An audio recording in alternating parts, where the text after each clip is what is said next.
तुम्ही पाहत आहात MCN न्यूज मराठी। अकोट पंचायत समिती अंतर्गत येत असलेल्या आडगाव खुर्द गट ग्रामपंचायतीमधील कातखेड पिंपळखुटा ग्रामस्थ मूलभूत सुविधांपासून वंचित आहेत। सद्यस्थितीत पावसाळ्याचे दिवस सुरू आहेत, मात्र आडगाव खुर्द ग्रामपंचायतने कुठल्याच प्रकारची नाली व रस्त्याचे काम केले नसल्याने कातखेड पिंपळखुटा ग्रामस्थ वैतागले असून नरक यातना भोगत आहेत। रस्त्याच्या कडेला असलेल्या नाल्यांमधून पाणी बाहेर येत असल्यामुळे रस्त्यावर संपूर्ण चिखल साचला आहे। या संपूर्ण प्रकारामुळे स्थानिक नागरिकांचे आरोग्य धोक्यात आले आहे। सध्या अकोट तालुक्यातील नेर धामणा परिसरामध्ये कॉलरा रोगाने थैमान घातले आहे। गावातील एका नागरिकाचा कॉलरा या रोगाने जीव गेला आहे। गावातील अनेक लोक पीडित आहेत। अशा या पार्श्वभूमीवर आडगाव खुर्द ग्रामपंचायत रोगाला आमंत्रण देऊन कातखेडा पिंपळखुटा गावातील ग्रामस्थांच्या आरोग्याची खेळत असल्याचे वास्तव या गावामधून दिसून येते। या सर्व प्रकाराला आळा घालण्यासाठी आडगाव खुर्द ग्रामपंचायतने रस्त्यावरील सांडपाणी व चिखलाचा बंदोबस्त न केल्यास आमरण उपोषण करण्याचा इशारा कातखेडा पिंपळखुटा ग्रामस्थांनी आडगाव सरपंच सुनीता सोनवणे, सचिव चरणसिंग डाबेराव यांना देण्यात आले। MCN न्यूज मराठीसाठी विशाल आगरे, अकोट।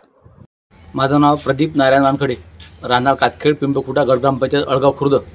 मी आहे मेंबर रुपाली प्रदीप वानखडे यांचा पती। माझ्या पत्नीने 5 वर्षापासून वारंवार त्यांनी सांगितलं की आमच्याकडे रस्त्याची सोय नाही, ते म्हणजे तुमचा रोड होते असं सांगून आज 5 वर्ष होत आहेत। 2021 मध्ये निवडणूक झाली होती, आज 2025 झालेला आहे, आता कालकधी संपत आलेला आहे, तरी अजून दलित वस्तीचा रोड बनलेला नाही आहे। त्यांना म्हटलं आम्हाला नाही तुमचा रोड होत असेल, नाही निधी आला असेल तरी आम्हाला तात्पुरती तरी चालण्यापुरती एक म्हणजे काहीतरी मुरुम टाकून द्या किंवा काही बदली टाकून द्या, आम्हाला जाण्यापुरता तरी मार्ग करून द्या। हो, नेहमी फोन आला की 2-4 दिवसांनी करतो असे वारंवार ते ढवळाढवळीचे उत्तर देतात, पण त्यांनी अजूनही कोणतीही प्रक्रिया घेतलेली नाही आहे। मी उमा सुनील वानखडे, आडगाव खुर्द येथून कातखेड या दलित वस्तीमध्ये राहणार आहे। इथं रस्त्याची एवढी बिकट समस्या आहे। आम्ही बऱ्याच वेळा निवेदन केलं ग्रामपंचायतमध्ये, सरपंचांना सांगितलं, ग्रामसेवकांना सांगितलं, पण त्यांनी काही आमचा निर्णय घेतला नाही। हो बोलले, काहीच केलं नाही। आमच्या इथं म्हातारे लोक आहेत, त्यांना दवाखान्यात नेण्याची पण व्यवस्था होत नाही। इथून ते काय होईल काही सांगता येत नाही। इथं जाता येत नाही, रात्रीला लाईट नाही, गवत वाढलेलं आहे। आजूबाजूला हे जे म्हशी वागवतात लोक, जनावरं, त्यांचे पण पाण्याची विल्हेवाट लावली नाही। आमच्या घराच्या जवळ पाणी येते, शेण टाकलेलं आहे आणि कोणीच याची व्यवस्था करत नाही आहे। ग्रामपंचायतमध्ये जाऊन सांगितलं, हो बोलतात, काहीच करत नाही आहे। त्याच्यासाठी तुम्ही काहीतरी व्यवस्था करा। आम्ही 2-3 वेळा सांगितलं, पण लक्षातच येत नाही त्यांच्या। हो बोलले की ठोकरून येतात हे गोष्ट।